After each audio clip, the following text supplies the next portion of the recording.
আজিৰ আমাৰ প্ৰথম কুৱেশ্যনটো হ'ব এছিয়া আৰু ইউৰোপ মহাদেশক কোনখন পৰ্বতমালাই পৃথক কৰিছে? এছিয়া আৰু ইউৰোপ মহাদেশত কোনখন পৰ্বতমালাই ডিভাইড কৰিছে বুলি সুধিছে আৰু ইয়াৰ ৰাইট এনসাৰটো হৈ যাব অপশ্যন নম্বৰ চি উৰাল পৰ্বতমালা। উৰাল পৰ্বতমালাই এছিয়া আৰু ইউৰোপক পৃথক কৰিছে। নেক্সট কুৱেশ্যন ইউৰোপ মহাদেশৰ আটাইতকৈ ওখ পৰ্বতমালাৰ নাম কি? ইউৰোপৰ আটাইতকৈ ওখ পৰ্বতমালা কি বুলি সুধিছে আৰু ইয়াৰ ৰাইট এনসাৰটো হৈ যাব অপশ্যন নম্বৰ এ আলপছ। আলপছ পৰ্বতমালা হ'ল ইউৰোপ মহাদেশৰ আটাইতকৈ ওখ পৰ্বতমালা।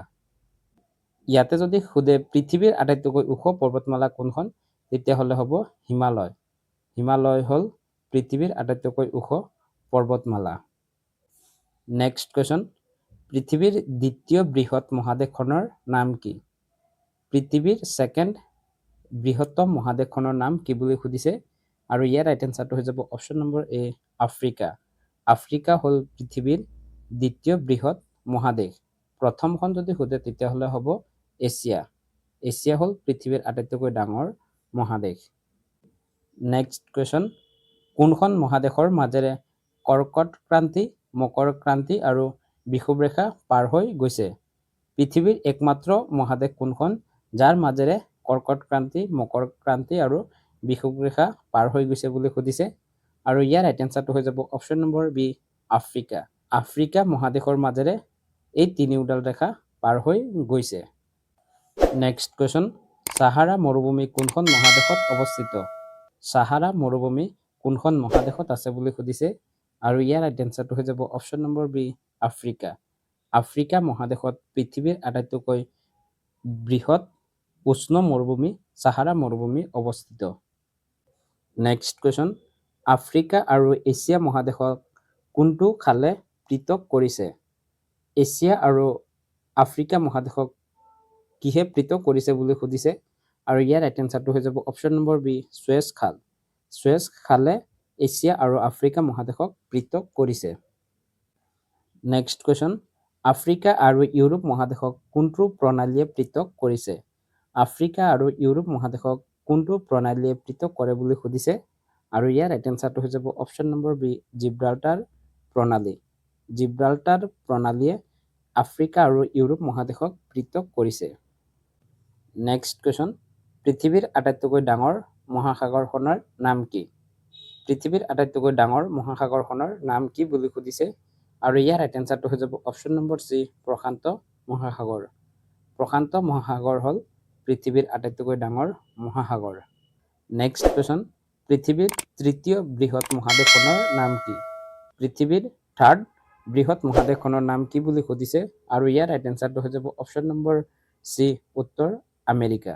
উত্তৰ আমেৰিকা হ'ল পৃথিৱীৰ তৃতীয় বৃহৎ মহাদেশ। নেক্সট কুৱেশ্যন উত্তৰ আমেৰিকা আৰু দক্ষিণ আমেৰিকা মহাদেশক কোনটো যোজকে পৃথক কৰিছে?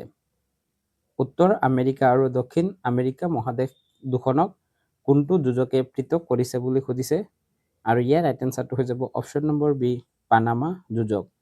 পানামা যোজকে উত্তৰ আমেৰিকা আৰু দক্ষিণ আমেৰিকাক ডিভাইড কৰিছে।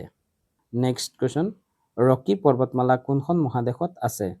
ৰকি পৰ্বতমালা কোনখন মহাদেশত আছে বুলি সুধিছে আৰু ইয়াৰ ৰাইট এনসাৰটো হৈ যাব অপশ্যন নম্বৰ চি উত্তৰ আমেৰিকা। উত্তৰ আমেৰিকাত ৰকি পৰ্বতমালা অৱস্থিত। নেক্সট কুৱেশ্যন পৃথিৱীৰ আটাইতকৈ দীঘল পৰ্বতমালাখনৰ নাম কি? পৃথিৱীৰ আটাইতকৈ দীঘল পৰ্বতমালা কি বুলি সুধিছে আৰু ইয়াৰ ৰাইট এনসাৰটো হৈ যাব option number B Andes. Andes হ'ল পৃথিৱীৰ আটাইতকৈ দীঘল পৰ্বতমালা। নেক্সট কুৱেশ্যন পৃথিৱীৰ আটাইতকৈ বহল নদী আমাজন কোনখন মহাদেশত আছে? পৃথিৱীৰ আটাইতকৈ বহল নদীখন হ'ল আমাজন আৰু এইখন কোনখন মহাদেশত আছে বুলি সুধিছে আৰু ইয়াৰ ৰাইট এনসাৰটো হৈ যাব অপশ্যন নম্বৰ বি দক্ষিণ আমেৰিকা। দক্ষিণ আমেৰিকাত আমাজন নদী অৱস্থিত। নেক্সট কুৱেশ্যন পৃথিৱীৰ আটাইতকৈ সৰু মহাদেশখনৰ নাম কি? পৃথিৱীৰ আটাইতকৈ স্মলেষ্ট মহাদেশখন কোনখন বুলি সুধিছে আৰু ইয়াৰ ৰাইট এনসাৰটো হৈ যাব option number B Australia. Australia বা উনেছিয়া মহাদেশখন হ'ল পৃথিৱীৰ আটাইতকৈ সৰু মহাদেশ। নেক্সট কুৱেশ্যন এণ্টাৰ্কটিকা মহাদেশত ভাৰতৰ কেইখন গৱেষণা কেন্দ্ৰ আছে? এণ্টাৰ্কটিকা মহাদেশত ভাৰতৰ কেইখন গৱেষণা কেন্দ্ৰ আছে বুলি সুধিছে আৰু ইয়াৰ ৰাইট এনচাৰটো হৈ যাব অপশ্যন নম্বৰ চি 3খন। এণ্টাৰ্কটিকা মহাদেশত ভাৰতৰ 3খন গৱেষণা কেন্দ্ৰ আছে, ইয়াৰে 2খন বৰ্তমান কাৰ্যক্ষম হৈ আছে। নেক্সট কুৱেশ্যন, জাপানৰ ৰাজধানী ক'ত আছে? প্ৰশ্নটোত সুধিছে জাপানৰ ৰাজধানীৰ নাম কি আৰু ইয়াৰ ৰাইট এনচাৰটো হৈ যাব option number B Tokyo'. Tokyo' হ'ল জাপানৰ ৰাজধানী। নেক্সট কুৱেশ্যন, জাপান দ্বীপপুঞ্জ কোন মহাসাগৰত আছে? জাপান কোনখন মহাসাগৰত আছে বুলি সুধিছে আৰু ইয়াৰ ৰাইট এনচাৰটো হৈ যাব অপশ্যন নম্বৰ চি প্ৰশান্ত মহাসাগৰ। প্ৰশান্ত মহাসাগৰত জাপান অৱস্থিত। নেক্সট কুৱেশ্যন, মাউণ্ট ফুজিক আগ্নেয়গিৰি কোন দেশত আছে? মাউণ্ট ফুজিক হ'ল এটি বিখ্যাত আগ্নেয়গিৰি আৰু এই আগ্নেয়গিৰি কোনখন দেশত আছে বুলি সুধিছে। ইয়াৰ ৰাইট এনচাৰটো হৈ যাব অপশ্যন নম্বৰ বি জাপান। জাপানত মাউণ্ট ফুজিক আগ্নেয়গিৰি আছে। নেক্সট কুৱেশ্যন, জাপানৰ হিৰোশ্বিমা আৰু নাগাচাকিত আমেৰিকাই কিমান চনত পাৰমাণৱিক বোমা নিক্ষেপ কৰিছিল? জাপানৰ হিৰোশ্বিমা আৰু নাগাচাকিত কিমান চনত পাৰমাণৱিক বোমা পেলোৱা হৈছিল বুলি সুধিছে আৰু ইয়াৰ ৰাইট এনচাৰটো হৈ যাব অপশ্যন নম্বৰ বি 1945। দ্বিতীয় বিশ্বযুদ্ধৰ সময়ত 1945 চনত আমেৰিকাই জাপানৰ হিৰোশ্বিমা আৰু নাগাচাকিত পাৰমাণৱিক বোমা নিক্ষেপ কৰিছিল। নেক্সট কুৱেশ্যন, পৃথিৱীৰ দক্ষিণ গোলাৰ্ধত থকা একমাত্ৰ মহাদেশখনৰ নাম কি? পৃথিৱীৰ দক্ষিণ গোলাৰ্ধত থকা একমাত্ৰ মহাদেশখনৰ নাম কি বুলি সুধিছে আৰু ইয়াৰ ৰাইট এনচাৰটো হৈ যাব option number C Australia. Australia বা উনেছিয়া মহাদেশখন দক্ষিণ গোলাৰ্ধত আছে। এইখিনি আছিল আজিৰ আমাৰ এই ভিডিঅ'টোত আলোচনা কৰিবলগীয়া 20 ইম্পৰ্টেণ্ট কুৱেশ্যন এণ্ড এনচাৰ। কুৱেশ্যনখিনি যদি আপোনালোকে ভাল পায় তেতিয়াহ'লে ভিডিঅ'টোত এটি লাইক কৰি দিব আৰু আমাৰ চেনেলটো যদি এতিয়ালৈকে ছাবস্ক্ৰাইব কৰা নাই তেতিয়াহ'লে চেনেলটো ছাবস্ক্ৰাইব কৰি ৰাখিব। ইয়াৰ পিছত প্ৰতিটো ভিডিঅ'ত যেনেকৈ আপোনালোকলৈ এটি কুৱেশ্যন লৈ আহোঁ, আজিও এটি কুৱেশ্যন লৈ আহিছোঁ আৰু সেই কুৱেশ্যনটো হ'ব পৃথিৱীৰ আটাইতকৈ ডাঙৰ নদী দ্বীপটোৰ নাম কি? পৃথিৱীৰ আটাইতকৈ ডাঙৰ নদী দ্বীপ কোনটো বুলি সুধিছে। ইয়াৰে 4টা অপশ্যন দি আছে।